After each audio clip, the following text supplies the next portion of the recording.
Alright, ready to fire up those abs? Grab a mat, find some space, and let's crush this 2-minute ab workout together. First up, 20 seconds of high knees. Pump those knees up, keep your core tight. This gets your heart rate up and your abs engaged from the start. You got this! Next, straight into 20 seconds of bicycle crunches. Elbow to knee, twist that core, go slow and controlled, quality beats speed every time.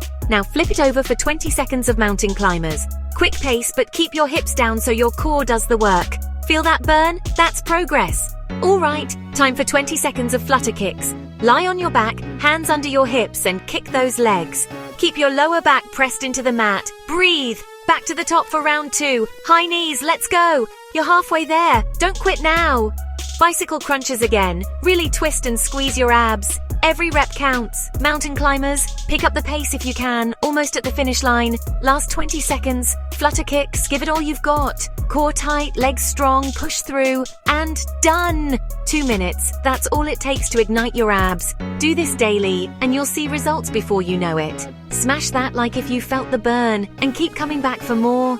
See you next time. If you're tired of doing anything, try the secret formula to get in shape within 1-2 months. Click the link in the description.